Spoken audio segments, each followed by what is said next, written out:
वाल्मीकि जी महाराज कहते हैं किसी को भी दो से बड़ा प्रेम होता है, एक तो जननी से, माता से,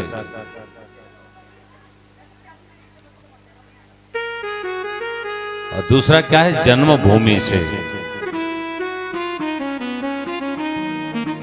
आदमी जब कई वर्षों के बाद में अपनी जन्मभूमि पहुंचता है, अपने गांव पहुंचता है, अब तुम्हारा आना जाना बड़ा सुलभ और सरल हो गया ना,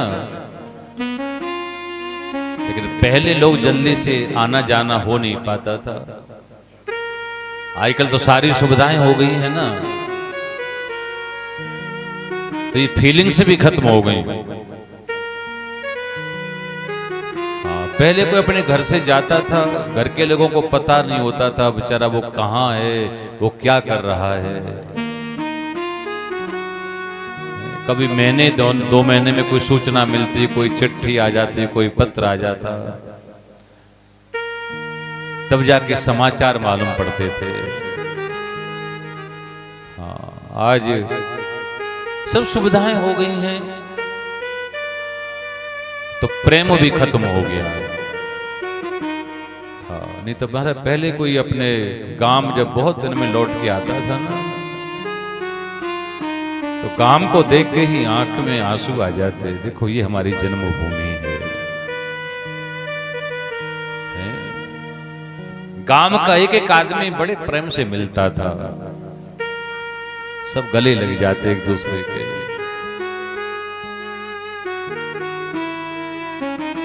तो संसार बहुत बदल गया, बहुत बदला है। उसी बदलाव में क्या हुआ, प्रेम भी बदल गया है।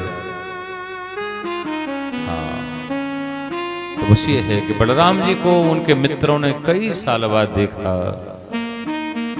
सभी ग्वालों की आंखों में आंसू आ गए।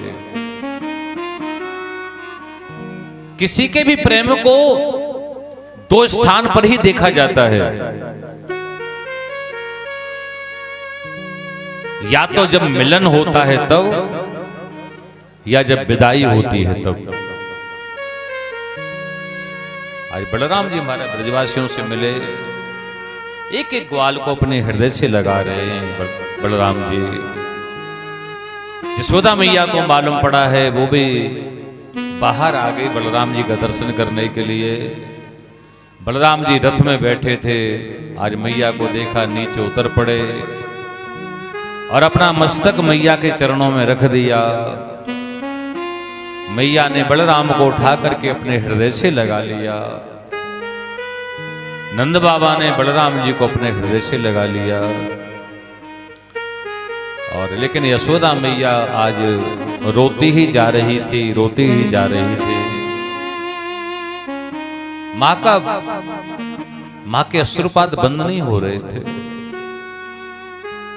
तो फिर पूछा बलराम जी ने कि माँ आप इतनी क्यों रो रही हो, क्या बात है।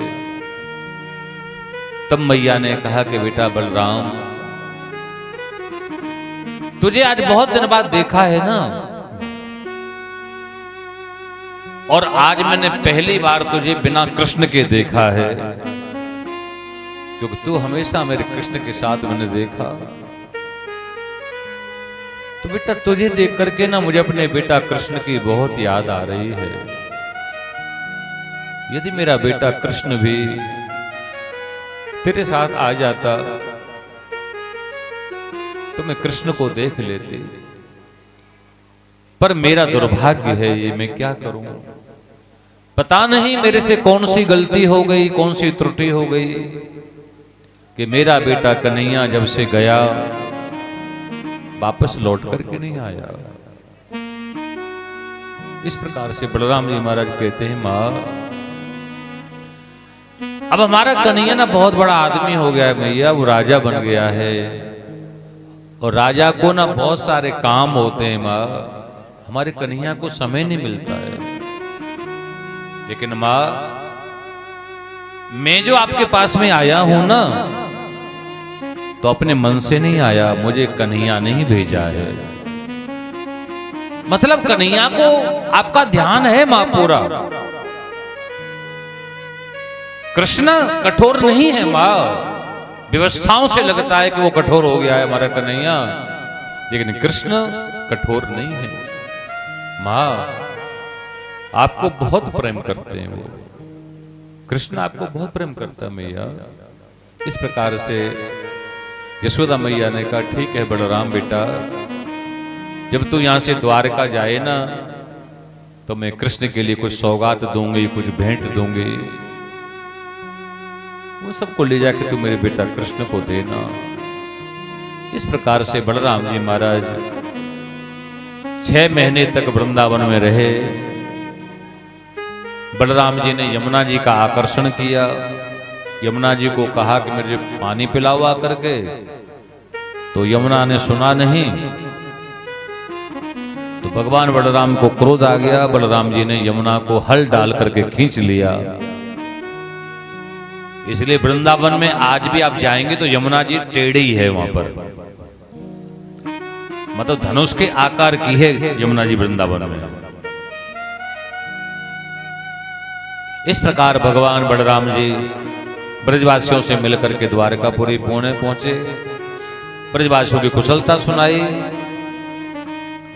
सुखदेव जी बताते हैं जब भगवान कृष्ण द्वारका में रहते थे ना तो कृष्ण को ईर्ष्या करने वाले बहुत लोग थे। हमारा कृष्ण का जो जीवन है बड़ा संघर्षपूर्ण जीवन रहा। आज कृष्ण को जितना प्रेम करने वाले लोग हैं ना, उस समय उतने ही ज्यादा दुश्मन थे कृष्ण के। ये प्रेम करने वाले तो अब पैदा हुए हैं कृष्ण को पर भगवान मानने वाले, लेकिन भगवान जब थे तो भगवान को कोई भगवान मानता नहीं था। ये मनुष्यों का स्वभाव होता है।